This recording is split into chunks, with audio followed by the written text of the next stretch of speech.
नमस्कार दोस्तों, स्वागत है आप सभी का online data first YouTube channel पर। इस वीडियो में हम बात कर रहे हैं कई बड़ी और लेटेस्ट अपडेट के बारे में जो कि संबंधित है उत्तर प्रदेश के अंदर शिक्षक भर्ती प्रक्रिया के अंदर बदलाव को लेकर। उत्तर प्रदेश में नई शिक्षा सेवा चयन आयोग का हाल ही में गठन किया गया था और गठन होने के बाद में भर्ती प्रक्रियाओं के अंदर कई तरह के बदलाव आप सभी के सामने देखने के लिए मिल रहे हैं। इसी को लेकर एक बड़ी जानकारी सामने निकल कर आ रही है। उत्तर प्रदेश में शिक्षक भर्ती प्रक्रिया के अंदर एक बड़ा बदलाव किया गया है और ये बदलाव नई शिक्षक भर्ती में त्रिस्तरीय प्रक्रिया को लागू करते हुए देखने के लिए मिलेगा। आवेदन से लेकर परीक्षा, परीक्षा से लेकर रिजल्ट तक की जो प्रक्रिया है उसमें बदलाव किया जा रहा है।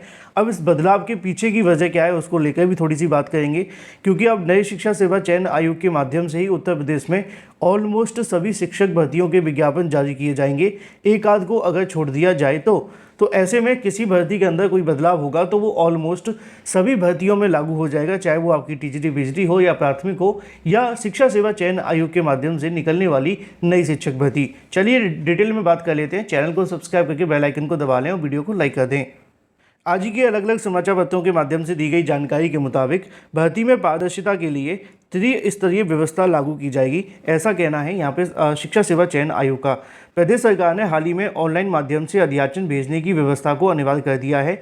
यह व्यवस्था सभी भर्ती संस्थानों में लागू की गई है। तो नवगठित शिक्षा सेवा चयन आयोग में भी ऑनलाइन माध्यम से अध्याचन भेजे जाएंगे, लेकिन कॉलेज सीधे आयोग को नहीं बल्कि उच्च शिक्षा निदेशालय के माध्यम से ही अध्याचन भेजेंगे।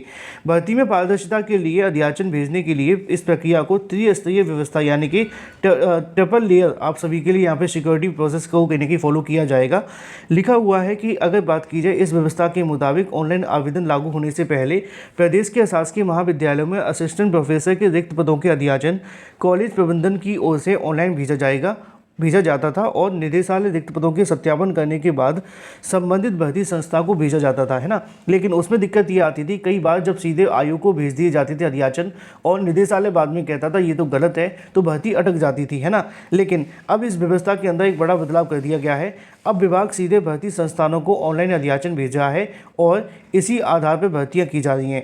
इससे भर्ती प्रक्रिया में गति भी तेज हुई है। लेकिन अशासकीय महाविद्यालयों में असिस्टेंट प्रोफेसर के पदों भर्ती के लिए अगर कॉलेज सीधे शिक्षा सेवा चयन आयोग को अध्याचन भेजते हैं तो इसमें बड़ी गड़बड़ी की आशंका है। ऐसे में उत्तर प्रदेश शिक्षा सेवा चयन आयोग अब ऑन बोर्ड हो गया है और वह ऑनलाइन अध्याचन प्राप्त करने के लिए तैयार भी है। अध्याचन भेजे जाने के लिए नए नियम के तहत आयोग अब सीधे ऑनलाइन अध्याचन लेकर भर्ती शुरू कर सकता है। लेकिन सवाल ये है कि शासकीय कॉलेजों में प्रबंधन की ओर से असिस्टेंट प्रोफेसर के रिक्त पदों के लिए जो अध्याचन भेजे जाएंगे उनका सत्यापन कैसे होगा। उच्च शिक्षा निदेशालय के सूत्रों का कहना है कि बीते दिनों शिक्षा सेवा चयन आयोग के अध्यक्ष और अफसरों के साथ में बैठक कर इस बारे में चर्चा की गई और प्रबंधन ने अगर सीधे अध्याचन स्वीकार किए जाते हैं तो इससे गड़बड़ी की आशंका बनी रहेगी, क्योंकि शिक्षा सेवा चयन आयोग के पास रिक्त पदों के अध्याचन की कोई व्यवस्था के लिए सत्यापन करने का प्रोसेस नहीं है। ऐसे में सूत्रों के मुताबिक तय हुआ है कि कॉलेज प्रबंधन पहले उच्च शिक्षा निदेशालय को अध्याचन भेजेगा, फिर जाकर के भर्ती का जो विज्ञापन है जारी किया जाएगा।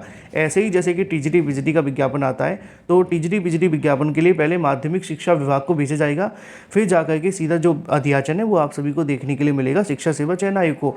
जैसे कि उत्तर प्रदेश में बेसिक शिक्षा विभाग के अंतर्गत आने वाले जो रिक्त पद हैं उनका अध्याचन सीधे शिक्षा सेवा चयन आयोग को न भेजकर पहले बेसिक शिक्षा विभाग को भेजा जाएगा, फिर यहाँ पे आएगा। इसी तरीके से अलग अलग विद्यालयों के जो हेड हैं पहले अध्याचन वहाँ भेजे जाएंगे, फिर जाकर के भर्ती के लिए जो विज्ञापन है वो नई शिक्षा सेवा चयन आयोग के माध्यम से जारी होंगे। तो फिलहाल ये हो जाती है पूरी अपडेट नए शिक्षा सेवा चयन आयोग और उनकी भर्तियों को लेकर। जो भी सही सटीक जानकारी होगी सबसे पहले सबसे सटीक आपको यहीं से दे दी जाएगी। Thank you for watching this video.